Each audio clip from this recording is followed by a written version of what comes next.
welcome back with another segment of Athletes Incorporated. Check us on ibtv.us, Roku TV, YouTube. Subscribe, like what we got going on.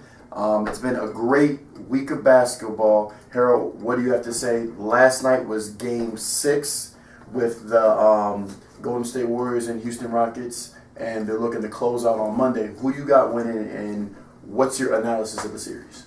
Well, first we want to say thank you to all the veterans. This is Memorial Day weekend. Lots of things going on, families together. It's the first holiday of the summer. And just want to thank all the veterans for their sacrifices, for their family sacrifices. And everyone be careful. You know, there's lots of people on the highway. So this is fun to do, but we still got to deal with the realities of things that are going on. And, prayers for our servicemen and servicewomen. I was really a little bit shocked with the game. What shocked you? What was the most shocking? Well, the first thing, man, is I've not seen the Golden State Warriors this tight. Never. They were tight. They were very indecisive, and that's not them. Right. Coming down at the last 4 times down the floor that they could have taken the lead. Right. And they won last night, folks. But that was CP3 wasn't playing. Yeah. And that was at home. Right. When they were in Houston, so I'm going back to Curry and Durant could have taken the shot. Right. And they passed the ball. Right. And then, how do you come to a timeout? You get to drop a play, and there's 7-8 seconds left. Yeah. And the last person touching the ball that would have taken the shot, Draymond Green, is Draymond Green, and you have Durant and Curry. That doesn't bode well for them. Right. I also it was funny that then CP3 he starts making fun of Curry, right, shaking his shoulders and stuff. Well, when you do that and you don't perform, somebody is going to make fun of you. Right. But then, of course, CP3 now, Curry can laugh at him. Well, you're hurt. Right. You should have been taking care of your body instead of trying to shake around like me. But it's been way more, I will admit, it's been way more of a competitive series than I thought possible. Me too. I definitely. I really thought that they would run away with it. And, I think 3 things are going on. Number 1, Mike D'Antoni is out coaching Steve Kerr, which I don't think we saw, happening. Number 2, if everybody who watches the Golden State Warriors understands that they don't play isolation ball. They play the best when people are moving off the ball to make the pass. There's been a lot of isolation with KD, a lot of isolation with Steve Curry, which isn't their game. Right. So they're struggling with that. And number 3, you know how I feel about CP3, and I know how you feel about CP3, but he's brought defense and commanding defense to the Houston Rockets. And he's brought a certain amount of toughness, too. And toughness. Yeah. So you're looking at a Houston Rocket team that is not only can score now, but they're tough on the other side, and they play defense. And because of him, Kevin Ariza has become just a beast. Yeah. I mean, he is really banging people hard and ready to fight. Yeah, and shooting the 3-ball. Yeah, he's shooting 3-ball better than James Harden. Right he's bought that, and he's taking that pressure off of James Harden that James Harden doesn't seem to deal with when it comes down to the real deal. Right. The good part of that is it doesn't seem like right now anyway that he sometimes those people change back and their ego gets caught up and they say, well, no, my team, I want to make these shots. Harden hasn't done that yet. Right. But and I don't think that's in Harden's nature. I don't think he's that type of guy. If CP does not play the final game in Houston, then the Warriors have a chance. Right. And if they come off the bench firing. Something the first time I saw since the Warriors have had this group and have made this 5-year run or whatever they have, I've never seen Steve Kerr as animated. One time he was up, when you talk about standing around, he was up off the bench screaming to Kevin Durant, come on, let's move.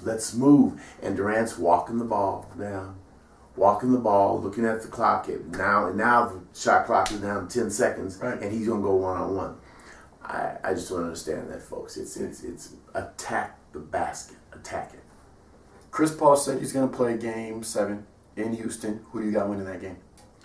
I can't go away from the Warriors, man. I still think the Warriors are going to pull it out. I would not be surprised if Houston won, but I have to think that the Warriors are going to be able to get them. My mind says the Warriors, but my heart, I think, in Houston's going to somehow pull them out. You think? I think so. Well, and Trey, it depends on how long Chris Paul can play. Right. If he can only play the first quarter, and they could make it so that if the ham is pulled, that he can't play. Right. Because what you would do, but they don't do this, you would start pressing full court. Right. You would press him and make him move. And if he has to move too much, and that hammy is bad, it'll pop. Right. And then he'll have to sit down. That's not an injury that you could, well, I guess you could, but that's not an injury that you should take any kind of shot for. Right. There's only so much you can do. The compression, you can wrap it, you can heat it, you can put ice on it, but that hamstring has to take time to heal. So he'll start the game. I give him a quarter. Right. If he comes out after the quarter, and if the Warriors would go back to their transition game, they're best when they are scoring and running moving and running transition. But the half court game will kill him. Yeah. Houston's bigger, stronger, faster. Next game, strong for sure. Yeah. Next game we got the Cavs, and they play tonight at 6:30, folks. The Cavs and the Boston Celtics. It's in Boston. What's your analysis of that series? And this, to me, people who think that people who are on the side that LeBron James is the GOAT and this would solidify. Right. He's done more for this team than anyone that's ever played for their team. Right. He's put this team. You got to think, man. He's done in a whole year and a whole series what Magic Johnson did the one time in Philadelphia. Right. He did everything. Right. That's what LeBron's doing night in, night out. I would say that I think we will see LeBron win tonight, right. The Cavaliers win tonight, because the team they're still so young. You're right. And I think this is the game that will be, well, put it this way, Trey. If the Celtics beat the Cavaliers tonight, you have more than a changing of the guard. You have setting up of a dynasty again. Because what will happen, if they win this, even if they lose in the championship, it don't matter. If they win this one, it'll be just like when the Warriors came real close that time, and Curry, the arena was packed when they came back, and he said, "We promise, we're gonna. This is it. It'll be the start of another Celtic dynasty." Because Irving will be back, Jordan will be back, and you can only imagine what Jason Tatum is going to turn into. Oh, Jason Tatum and the other guy too. A lot. Their whole team's I can't think of his name. Point guard. Yeah. Who's just touched Rizio. Rozier. Terry Rozier. Terry Rozier. Yeah. He's just beginning to touch what he can do. He doesn't even know. Sometimes he does something. He doesn't even know that it's that great or that. But he is fast and strong, and he is powerful. Yeah. So when you get that going on, wow, man, it's going to be. And then Marcus Smart's still young. Yeah, Marcus Smart. He's a nice role player. He knows his role. Great role player. The big kid they have down in the hole. The Celtics always have a big man that can play down the hole. And, in my opinion, they have the best coach in professional basketball. Brad Stevens he's going to be a generational coach. Just an amazing coach. Who you got winning tonight? I have the Cavaliers. Got the Cavaliers winning. Cavaliers good. But again, of course, that's you're on the fence here. But I would not be surprised for the Celtics. But I expect the Cavaliers to win. But if that crowd gets any more energy, any more crazy, Trey, they might just lift them to the championship. Right. Now, and we're ready to go. Now here's a question for you, and it's kind of speaking. I got the Cavs winning too, folks. The Cavs win, and they play the Warriors. Who you got winning? The Cavs will have a much tougher chance with the Warriors than they would Houston.